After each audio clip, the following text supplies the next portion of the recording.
Training camps are open. Preseason games just a few days away. That means that it's fantasy season. We've arrived, and we're here to guide you through it. I'm Dave Richard, along with Sportsline genius Katie Mox, two-time fantasy analyst of the year Jamie Eisenberg down on the other end. If you've got the #1 overall pick in a PPR draft, who are you taking? Well, I don't think it's going to come as a big surprise for those that know me well. I'm taking Christian McCaffrey, and it's not just because I'm a huge 49ers fan, coming off of a huge season for him, obviously, Offensive Player of the Year. And when you're looking at what we're looking at here, which is PPR, I mean, 67 receptions, 564 yards last year, 81% of San Francisco's offensive snaps. Now, I know what you're going to say. You do think that maybe he'll reduce a little bit in yardage, but I think when it comes to the receiving game, he's still going to be the guy. I don't think I was going to say that. I think he's still going to be pretty much the guy. Do you worry at all about his age? Because, you know, for running backs, for humans, he's young. Right.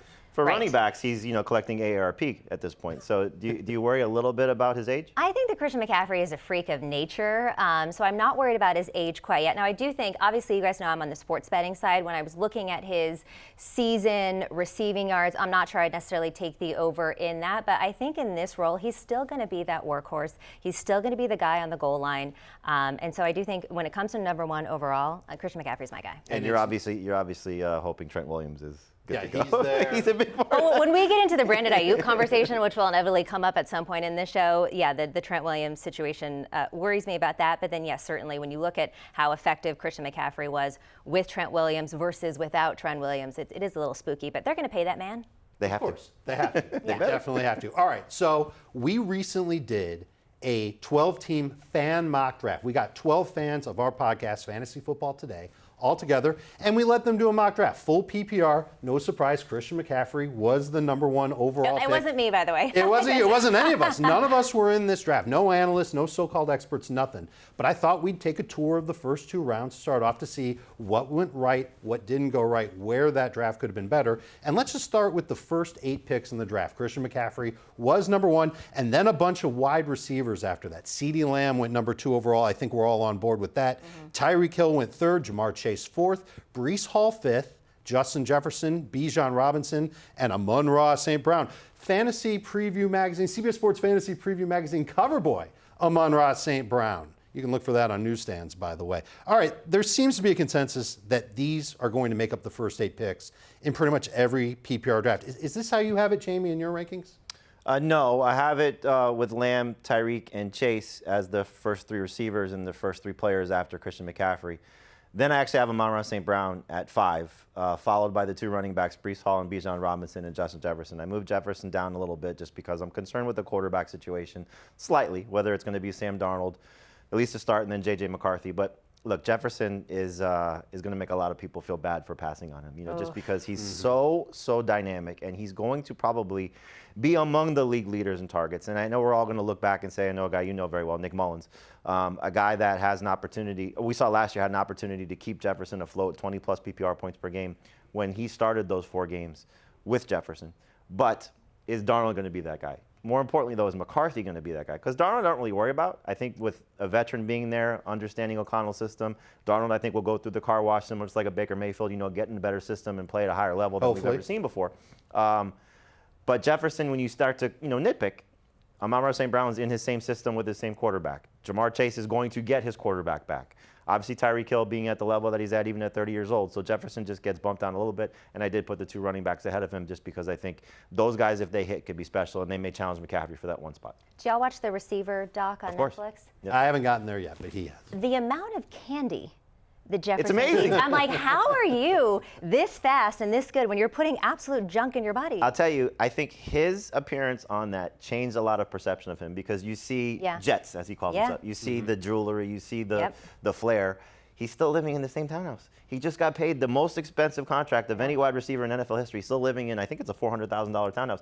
Kudos to him. And you can see he's grounded with his family. But he has a lot of candy. A lot of, oh my God. When you watch it, you'll see there's an entire cabinet just full of candy. Watch it. I'm breaking into his house to get some of that candy. I have 3 kids that all play sports, and you know we try to like make them eat right. Between him and DK Metcalf, I'm just going to feed them candy. Right. Don't forget about Marshawn Lynch back in the day. He definitely did that. Speaking of Marshawn Lynch, running backs, I want to talk about that. You know that that's a position near and dear to my heart. But we saw Breece Hall go 5th, Bijan Robinson goes 7th.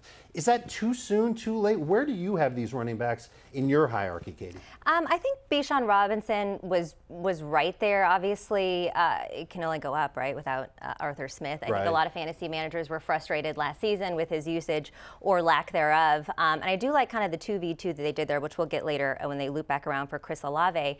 But when it comes to Gibbs, I would have taken Saquon Barkley, I think, over Gibbs here, because you look at someone like Gibbs, he's still going to split the backfield with David Montgomery. Now, it's interesting because he has been taking reps with the wide receivers at camp, and that's probably going to be good for his passing game. But when you have someone like Saquon Barkley, who went a little bit later, which I was surprised by, that is a bona fide RB1 on that team. And he's angry. He's a little bit angry on this, going back to his former team, or excuse me, rival team. Yeah, absolutely. I want to talk about the last 4 picks in round 1, if we could. A.J. Brown, Jonathan Taylor, Puka Nacua, Jahmyr Gibbs. The end of round 1, 5 running backs, 7 wide receivers.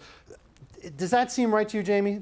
And are these the right 7 wide receivers that should go in the first round? So we know that there's going to be an elite 8.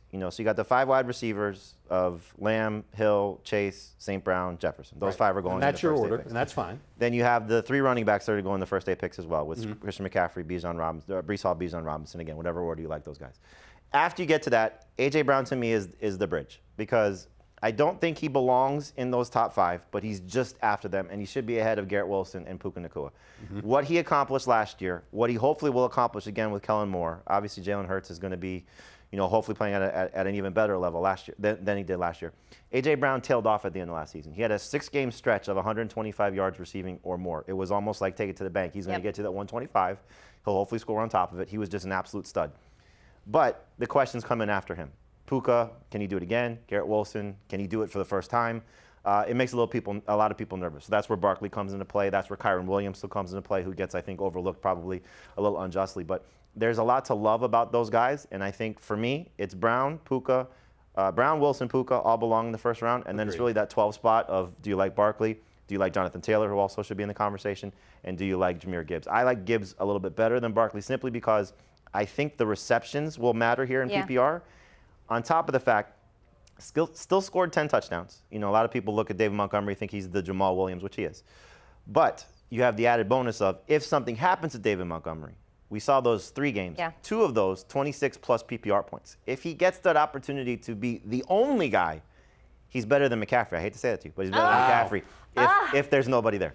Yeah, well, when you talk about A.J. Brown, too, falling off, the entire Eagles offense also fell off around that time. All right, speaking of the Eagles offense, Saquon Barkley, you think he's a first-round pick. Our drafters took him in early round 2. Here's the beginning of round 2. It's Marvin Harrison, Saquon Barkley went after that, and then a couple of running backs after Garrett Wilson, and Wilson falling into round 2.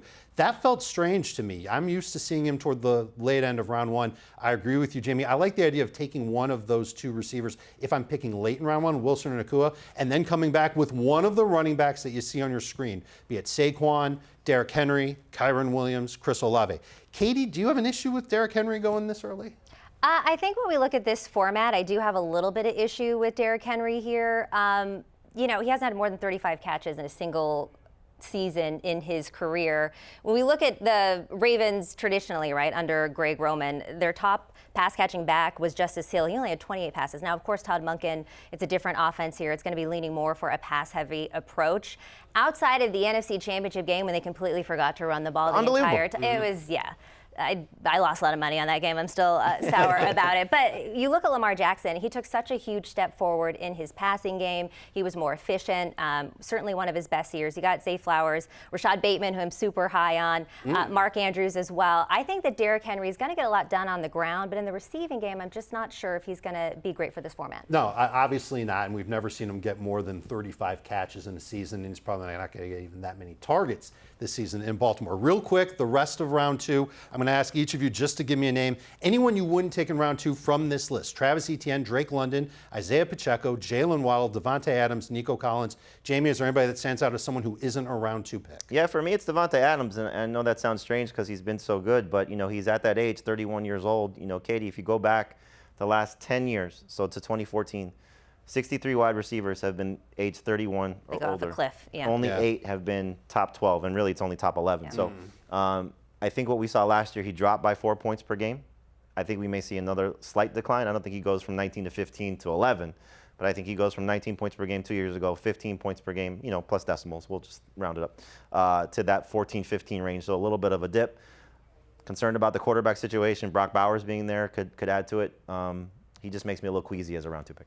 I don't hate what you said there, Jamie. The only thing I will say is that both of the quarterbacks that they do have, right, Aiden O'Connell and the mustache. Gardner Minshew, mustache, Minshew mania, whatever you want to call him, they're very first read dependent, and I also think that Antonio Pierce, their coach, is going to be as well. So I like that for Devontae Adams. I think that we can see a higher ceiling for him, especially when you look at the cornerbacks in the AFC West. Now that L'Jarius Sneed is no longer there with the Chiefs, and you look at the Chargers, I just don't know if there is the caliber of cornerbacks to stop him, but I hear what you're saying.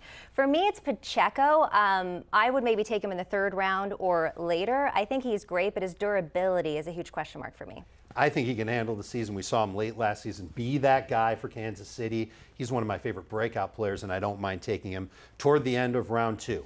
When we come back, we're going to look at rounds 3 through 6 and go at it from a positional perspective. The quarterbacks, running backs, wide receivers, tight ends. Where did they fall in this mock draft? We'll tell you after this.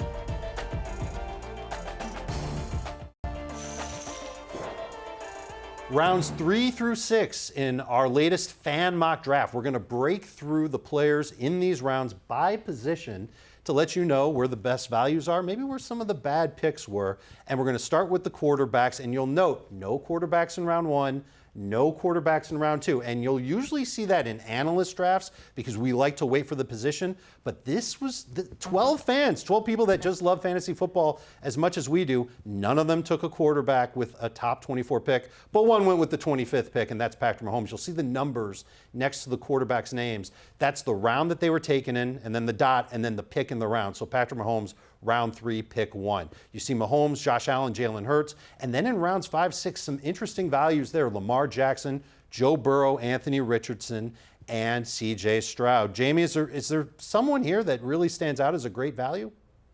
No, I think this is all drafted relatively appropriately.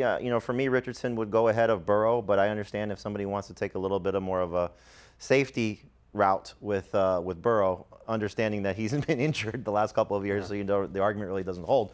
But obviously the way Richardson plays, he could be the #1 quarterback in fantasy. He was on pace, if you just take the 2 healthy games that he played, but he was on pace for 43 total touchdowns, 17 rushing touchdowns. He's got that rare ability to be a 3,500-yard passer and a 1,000-yard rusher. And so if he does that, we know what Lamar Jackson has been doing that. And again, it's rare company, but I think he's going to be north of this projection in terms of his rushing yards. And so anytime a quarterback has been 800 yards rushing or more, he's a top 10 guy without question.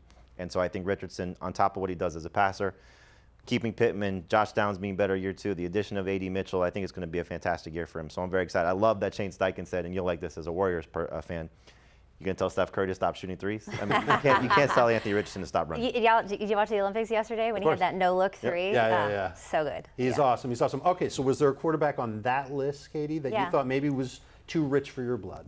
Not really. I agree with everything you said. I was surprised to see a quarterback go in the 3rd round with Patrick Mahomes there. But then when you look at someone like Patrick Mahomes, I mean, one, they maybe don't have the explosiveness of when they had the cheetah, but this is probably the best group of receivers or pass catchers that he's ever had. They're the favorite to win the Super Bowl. They're the favorite to win the conference. Of course, their division, going for the three-peat that's never been done before. I don't hate it. I kind of like that whoever was the team #1 just went with like vibes and like whoever the best player was, because that's kind of how I go about these things too. I think sometimes you can get too cute. If you have the availability to get Patrick Mahomes, go ahead and grab him. I do think that Lamar Jackson, just in general, is kind of getting disrespected a little bit. I don't disagree with where he is here, but he's coming off maybe his 2nd best year of his career, certainly in the passing game. MVP last year, threw for 24 touchdowns, rushed for another 5. I think people are kind of thinking that he's going to take a little bit of a step back here, but I don't believe that that's true. Well, you said something earlier that you like Rashad Bateman. And yes. So, and alluding to maybe Derrick Henry going a little bit too soon. So does Henry's presence, you think, alter the perception of Lamar Jackson, and that's what you're talking about? And then, conversely, Rashad Bateman's getting a lot of hype. Yeah. Former 1st-round pick. Obviously, Zay Flowers coming off a big season. Mark Andrews coming back. How much better can Lamar be as a passer? I think the ceiling can go up for him. When it comes to Derrick Henry, I think that, one, Derrick Henry did all that he could do, but the Titans couldn't move the chains, right? And so he could only do what he can do. You got someone like Lamar Jackson that can not only, get a first down, but on third down, he can extend it. So I think that Derrick Henry will have more time on the field. I don't necessarily think he's been getting a lot of check down passes from Lamar Jackson, but Bateman, and I'll get into him later, is like one of my favorites, but he's trimmed down a little bit.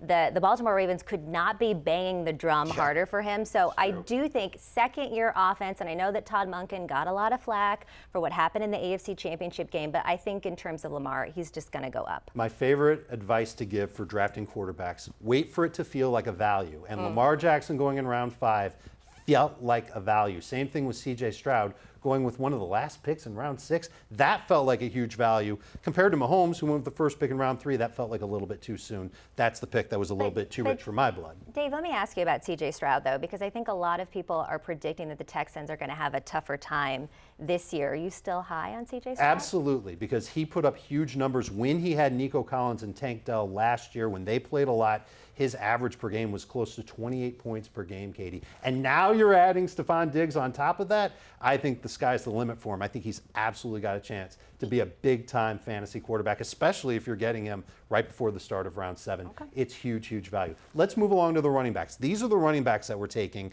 in rounds 3 through 6. Don't be afraid to pause the screen. Take a look at the names. We'll be here when you get back. But there's a lot to look at here. And you see James Cook all the way down through Zamir White. Zamir White, who's that? You'll remember him toward the end of last season. He helped carry the Raiders. He is a fantastic running back that you can look at in that range. And then rounds 5 through 6, Ramondre Stevenson leads off that list all the way down through Raheem Mostert. 2 Dolphins running backs on this list. I'm double checking to make sure there aren't 2 from another team. Nope, don't see that at all. Best value, worst value. Jamie, go ahead. Who's the best value and the worst value from these lists? The best value from this list is probably going to be, well, there's not a lot of good values here. They kind of all are a little, I'm going to go at the top. I'm going to go James Cook because I think he's a second-round pick. I love the opportunity for him to be one of the go-to guys for Josh Allen in the passing game. We saw it last year when Joe Brady took over the offense. He was a superstar running the ball. And we know that they lost 240 targets. When you lose Stephon Diggs, you lose Gabe Davis, they have to replace those guys in some way, shape, or form. Now, clearly, Keon Coleman, Curtis Samuel, they were brought in. Dalton Kincaid should do a lot of wonderful things as well. But we saw him trending toward a 60-catch running back in the Joe Brady tenure, which was 9 games when you factor in the playoffs. I think that could be bumped up a little bit more because he was doing that last year with Diggs and with Davis on the field. So I think Cook has an opportunity to be 65, 70 catches, going to put him in the conversation to be one of the best pass-catching running backs. And if he scores more than 2 rushing touchdowns, which is what I think he'll do, because last year the combination of Latavius Murray and Damian Harris scored 5 rushing touchdowns. Ray Davis could do that also, but I think we're going to see 5 to 6 rushing touchdowns for James Cook, maybe 4 receiving touchdowns, if not more. Could be 10 total touchdowns. Could push to be a 2,000 total yard type of guy. He's got that much upside. And that would make him a tremendous value in round 3. Do you have a worst value from that running back list, Katie? I don't really have a worst value, but I kind of think that Alvin Kamara in the 4th round is a little bit of a steal here. Now, I know his rushing yardage took a dive last year, but in terms of him as a receiver with Captain Checkdown Derek Carr, I mean, I think he led in targets, first in targets per game. Yes. Yep. Second in target share among running backs, averaging about 6.6 targets per game. So I think it's unlikely he maybe has the same value. But Jamie, would you agree 5-6 targets is probably on par? Oh, I think more than that. You mentioned, I'm curious because as a 49er fan, Clint Kubiak comes as the offensive coordinator now. Now he wasn't calling plays in San Francisco, but we've seen the Kyle Shanahan, Sean McVay tree, and just how these guys have changed offenses. So you touched on Chris Olave earlier in round 2. Obviously, Alvin Kamara here in round 4. I'm a little, I kind of, see both sides of this with Kamara because the offense should benefit him. Derek Carr throwing to him should benefit him. The receiving core is an absolute incomplete for me because you got Olave as a star potential, Shaheed as a maybe, breakout caliber player potential, but Kamara is tried and true right now. But Taysom Hill, what kind of role is he going to play? How many touchdowns is he going to steal? The offensive line is a disaster right now, and that's a big negative for Kamara. But we know he doesn't need to do it really as a rusher. So as a pass catcher, yes, he should be 75 catches. That's the guy that when I talk about James Cook being the leader in receptions, he's got to get past that guy in Kamara. Right. Yeah. But in round 4 in PPR, I think it's appropriately priced, but a good, safe pick. If you put it back up there, you can kind of see the separation a little bit in terms of where the running backs sort of come off the board in that round 3, some guys in round 4, and then there's the split because I think people gravitate more toward those receivers. Like, I don't like Zamir White in round 4. I think Zamir White is a round 5 or 6 pick.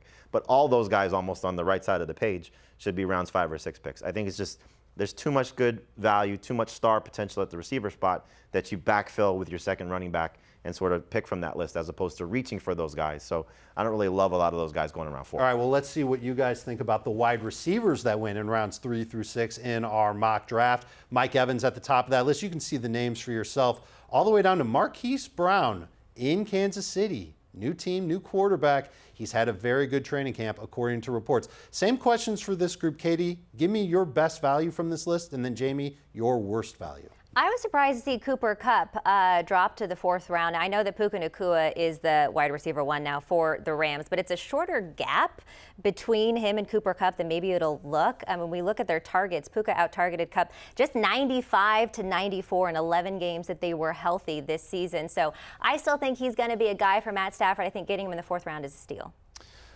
I would never in a million years take DJ Moore in round 3 this year.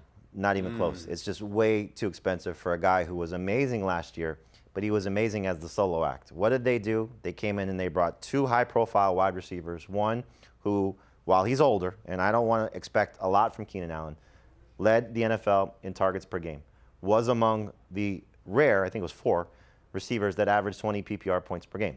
He's not going to do that. But he's also not going to disappear. It's not like he's coming in to just be poof dust. He's still going to be a big factor. And oh, by the way, getting rave reviews from training camp and the guy that Caleb Williams seems to be leaning on. Then you have Rome Odunze, who's going to be a significant factor on the outside. Cole Kmet's still going to be there. They have 3 running backs that could all catch passes.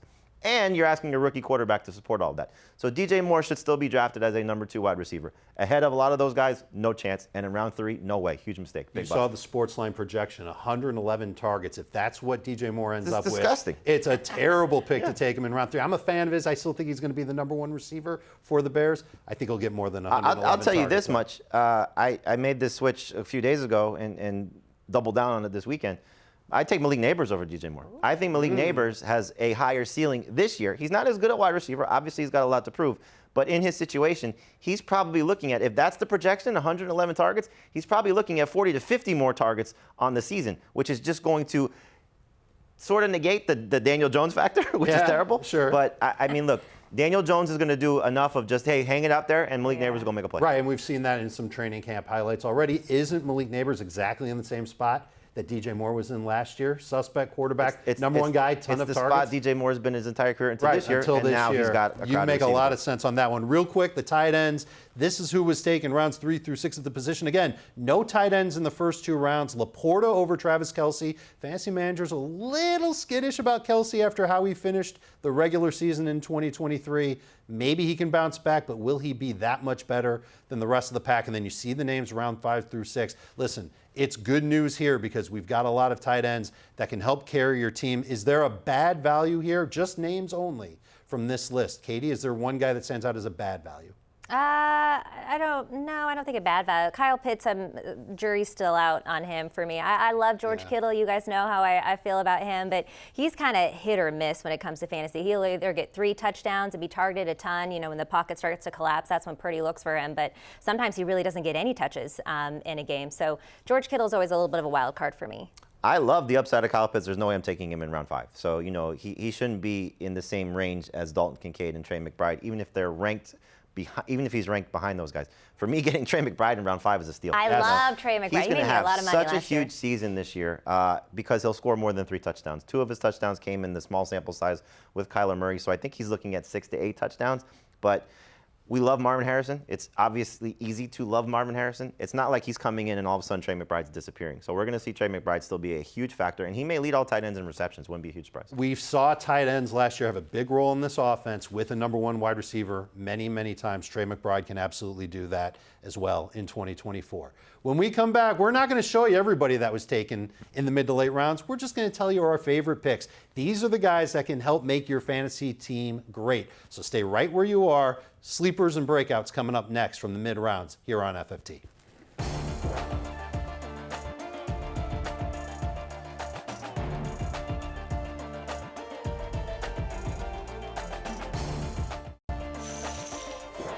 I don't know about you guys, but everywhere I go, people ask me, who are your favorite mid to late round picks, the guys that are going to be drafted late, be awesome values, and be must-start guys. And so I thought, why not attack the draft that our fans just did and name off some of our favorite players, the picks from the mid to late rounds. And that's what we're going to do right now on Fantasy Football Today. Dave Richard along with Katie Mox and Jamie Eisenberg. Jamie, you sent us a list of some of your favorite picks from the mid to late rounds. There's a running back on that list that's starting to gain some serious steam in Cincinnati. Say that 10 times fast. I bet you can't do it. But your list is pretty good. Yeah, I mean, when you look at it, we're going to see Chase Brown's ADP rise probably pretty significantly. We'll see if he passes Zach Moss. We haven't done that yet from a ranking standpoint, but we're very close, as we talked about on our podcast on Monday morning. He could be the best running back for the Bengals, and last year he had some very big moments. It was few and far between because Joe Mixon was healthy for the majority of the season. But with Mixon gone, Brown could easily be better than Zach Moss, who was great last year in spurts for the Colts, but has not necessarily had the track record of being the go-to guy there. So Brown in round 9 is just a steal. For Jaylen Warren, he could be the best running back for the Steelers. He's in great shape. We saw last year actually outscored Najee Harris. Najee's not necessarily somebody who the team seems to be in favor of by not bringing him back on his 5th-year option for next year, but still going to get a lot of touches. Still, Warren's going to be the guy in the passing game, and Arthur Smith's been very good for his running backs wherever he's been. And then JSN is somebody who could be the second best wide receiver for the Seahawks. Should take a step forward in year 2. Last year, we know he was a little bit frustrating, but big opportunity for him going into this year. And again, these are all players that you're going to be able to find midpoint of your draft and later. It's awesome. Brown maybe not so much any longer, but for right now, yeah. How soon is too soon for Chase Brown? Round 7. Okay, for now. I mean, if he's clearly the main guy in Cincinnati, I think he'd break through that glass ceiling, no questions asked.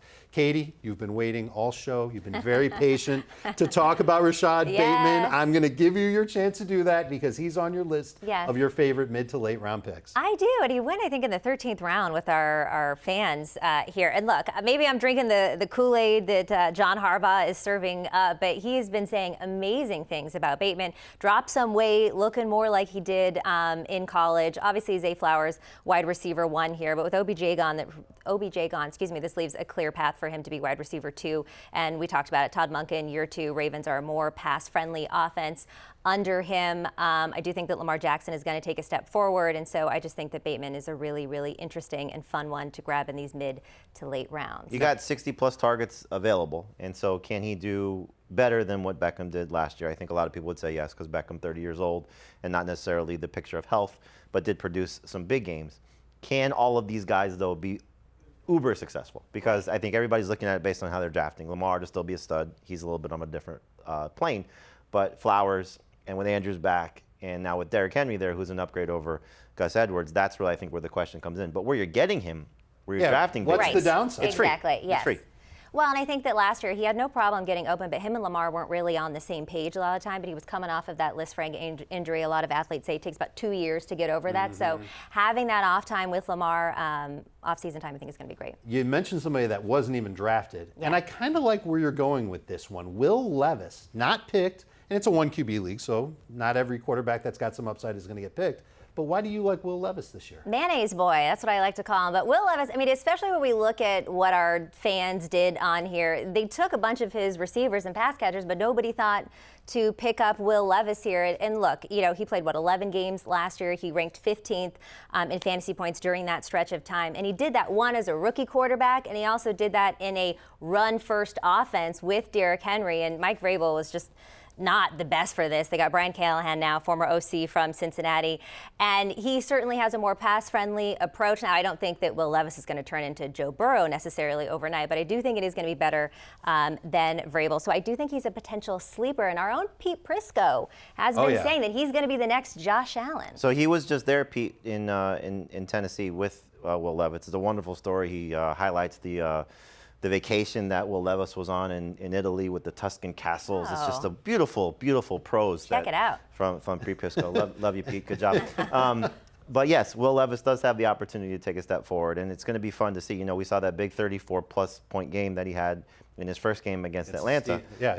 And we'll see if he can, carry that over throughout the course of the season. The offensive line's better in Tennessee. You mentioned the weapons are upgraded there. It seems as if he's going to have the opportunity to be one of these next guys. I don't know if Josh Allen's necessarily the right comp, but Pete obviously sees something in Will Levis. And he saw it from, pre-draft. He said he's got a chance to be a star. Said he would have been the quarterback he would have taken first last year. Obviously, C.J. Stroud, probably he would take that statement back a little bit, but still Will Levis Can't be right about everything. You can't be right about everything. He's right about a lot of But things. Will Levis has an opportunity to be very good in his second year. And Levis is absolutely somebody that you can put on your list if you're looking for a number 2 quarterback that's got some upside. Yeah. I like the running back, the second-year running back on his team. That's one of my favorite picks from the draft. Tyjae Spears going in round 8. He's going after Tony Pollard. And what have we heard all offseason from Titans coaches? That they look at their running backs equally. And they could be interchangeable, and they could be headaches from game to game. But if I can get Tyjae Spears a little bit later than Tony Pollard, and this is somebody who, as a rookie, was playing on passing downs for an old school style of offense, I can't wait to see what Tyjae Spears, who's an electric receiver, does in an offense that's going to throw the ball more to the running backs. And that's something that'll help Will Levis as well. So Spears is on my list to get as a round 8 pick. And I'd also add this. If it came down to both of them being on the board, Spears and Pollard, and it's in round 8, I might lean into Spears over Pollard. I think that he might actually end up being the better running back of the two in full PPR. It's close. There's another name on this list that I want to talk about, and that's Jameson Williams. There's been a lot of hype about him lately in Detroit. Certainly we know that the Lions would like to get him going. He's a third-year receiver, but it looks like he's starting to put things together. They've been talking him up all offseason, and this is already a very good Detroit offense. We know about Amon-Ra St. Brown, and we know about Sam Laporta. Jameson Williams brings a different element to it. And the fact that he's going as late as he is, I think that he's like Rashad Bateman to me. What's the downside in spending a pick on Jameson there's a big Williams? difference because you got to take him 5 rounds Jamie earlier. disagrees. No. The upside Where did could he be go in similar. our draft? It was around 11. I think he's not going to go that No, late. he's not going around. No, He's going, I think he's going to start getting steamed up. he's already going in round 8 in leagues that start 3 receivers. There's no way he's going in round 11. And so the difference is obviously Bateman is somebody you draft and you'll cut. You're going to give Williams a much longer leash to see how he can perform. But there's also higher expectations for him. If both guys hit, Williams is going to be an absolute superstar. If Bateman hit, it's probably because either Lamar's totally different than he's been ever before, or maybe Flowers got hurt. So I don't think Bateman's ceiling is as high as Jameson Williams' ceiling. No, And that's the thing. God forbid something happens to Amon-Ra St. Brown, Jameson Williams may skyrocket. So there's a lot more to like about Jameson Williams, but again, the cost is much different. The more I hear about Jameson Williams this training camp and preseason, the more I'm going to want to be interested in taking him, even in round 8. It's just a matter of can he get north of 50 catches? That's the biggest concern. I think he might. I just don't know if he's going to get enough targets. I also don't want him to get so steamed up that he goes in round 6 or round Right. 7, because then I'm going to be out. nobody's doing There's no way that offense can support Laporta, St. Brown, and Jameson You'd be Williams. surprised, though, just because the schedule's so favorable. Only 3 outdoor games, Oh, 2 of them That's are later true. in the season. But The Goff's fact that they been did more. that for Jared Goff, it drives me insane. It's like the NFL just wants the Lions to be this great team, which I get it. They're the new America's team, but let the guy play outside. One of the outdoor games in you San won. Francisco. Let the guy play outside. It's in San Your Francisco. team won against them last year. You can. Barely. That first half, I Oh, was well, wanting to. win is a win, Yeah, Katie. that's true. Appreciate you being here. When we come back, we are going to look at our favorite teams from our mock draft. Which team built the right way? Is there a team that went running back heavy that maybe did well compared to other teams that stayed away from running backs? We'll break it all down next for you. Hashtag AskFFT.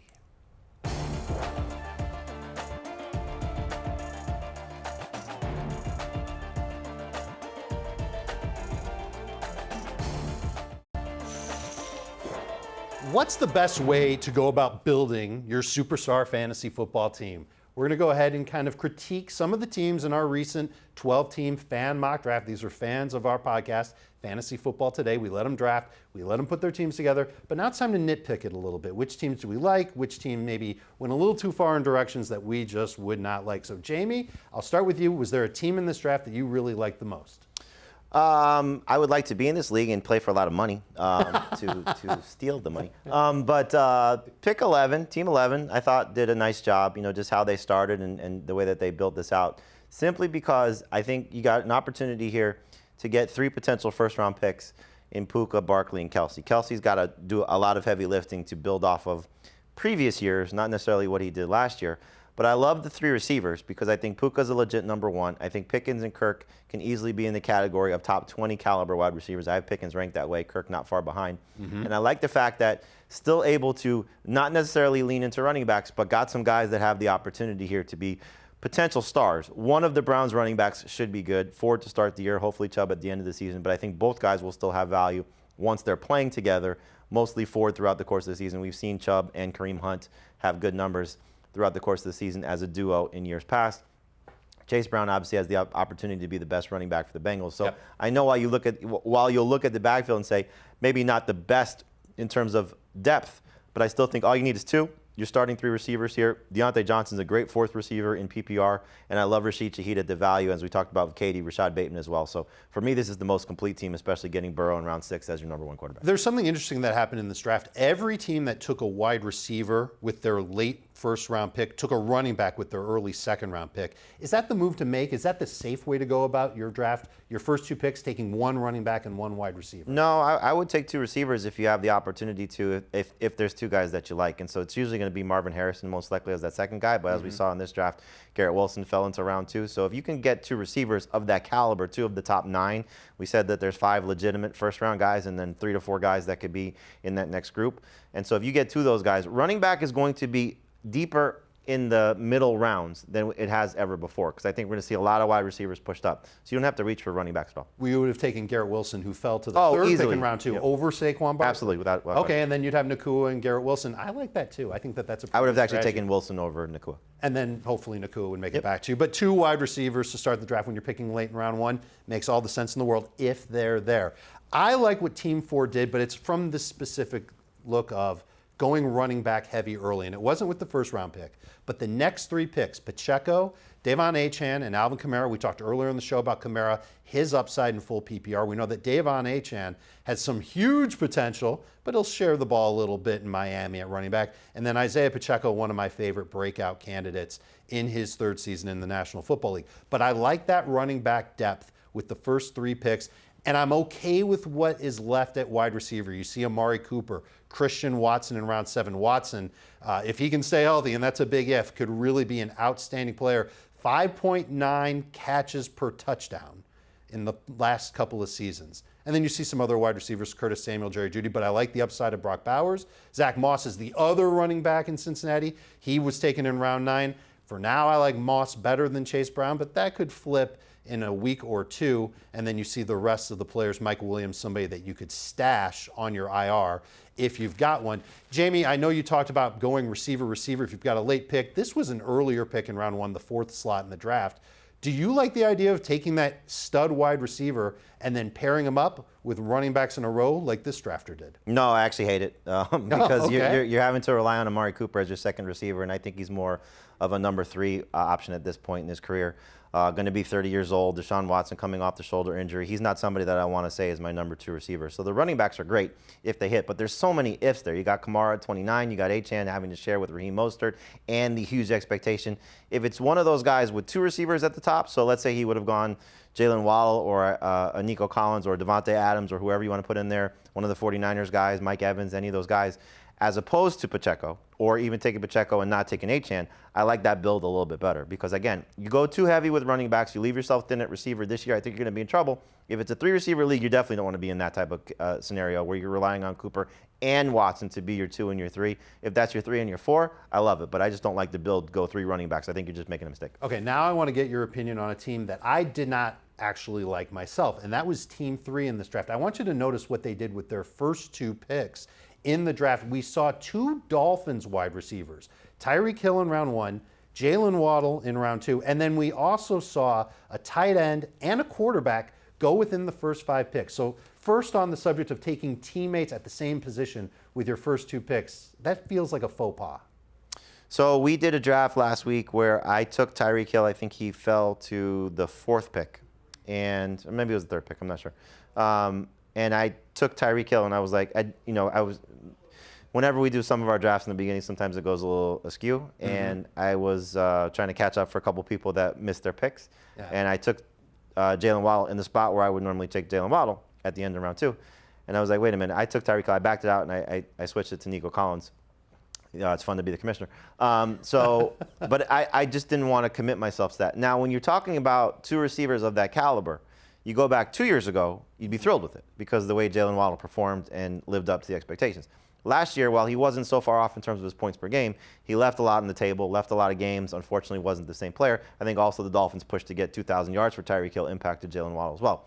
This year, I have no problem doing it, but if I can avoid it, I can avoid it. So I have to be 100% sold on taking 2 players that high in that type of situation. So I think the problem is you're just committing yourself to failure. Because if Tua goes down, that's a then bad it's a disaster. You're just not going to see those guys produce at a high level. Now, as we get a little bit further in the draft, if you take A.J. Brown and Devontae Smith, you're talking about a round 1 pick and a round 5 pick. You're talking about maybe the same thing with the Bengals guys, Jamar Chase and T. Higgins. It's easier to do as you sort of split it up throughout the course of different teams. But those 2 guys in particular, you probably have to take in round 1 and round 2, round 1 and round 3, and it's just not exactly the route you want to go. And I don't prefer taking a quarterback and a tight end with 2 of my first 5 picks. I think you should wait on one of those positions. I like waiting on quarterback. We talked about the value early on. So take the tight end. I think it was Trey McBride. I think that's a good tight end to take in those first 4 or 5 rounds, and then wait on a quarterback. You don't have to pressure yourself in because now you're chasing other positions while you load it up. Unless you want to go 0 RB, that's the only alternative. In that same draft that I was referencing, it was for me. It was Tyreek Hill, Nico Collins. My third receiver was Deebo Samuel. No, Brandon Ayuk.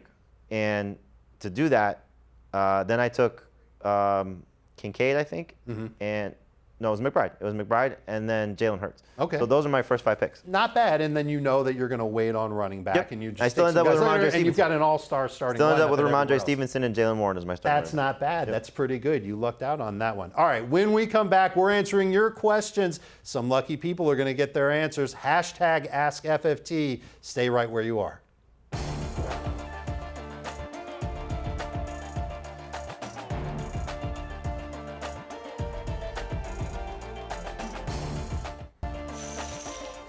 We know you've got questions about your fantasy football rosters. We will answer them on X. Use the hashtag AskFFT. We will look for them. We will get back to you. Here's a question we got, and this is from Football 05 whatever. Who's going to be the last round pick that will be the week 1 waiver wire darling? There is always one. Jamie, is there one on the tip of your tongue?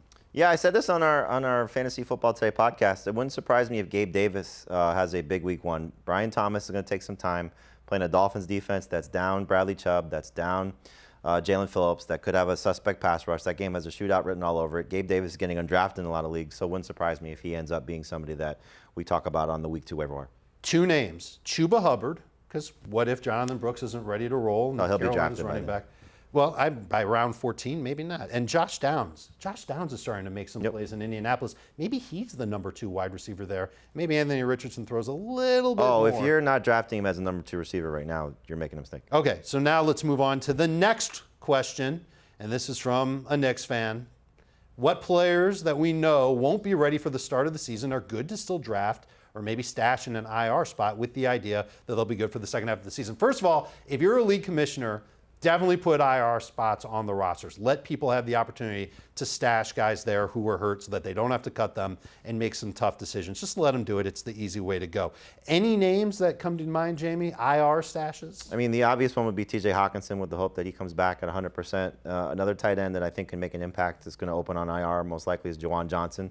The Saints need a lot of help there in their receiving core. And then Mike Williams, if he can get back in the swing of things for the Jets, could be a good option for Aaron Rodgers. I don't know if Jonathan Brooks and Nick Chubb will start the year on the PUP list. But nobody's drafting them. They'll obviously be there. You're drafting them to be potential starters. No, but the idea is that you draft them, you put them in the IR spot, and hopefully in the second half of the year they break out. Okay, next one.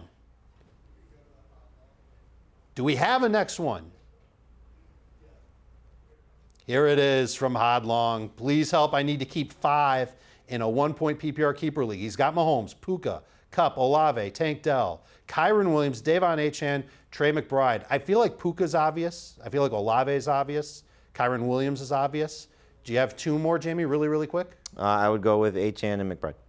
Those sound good to me as well. You don't want to have Puka and Kupp, same team, could definitely mess up. We are live every day on YouTube, 3 times a week here on CBS Sports Network. Fantasy Football Today, the long-running helper for your fantasy football team. For Jamie and Katie, I'm Dave. Thanks for watching.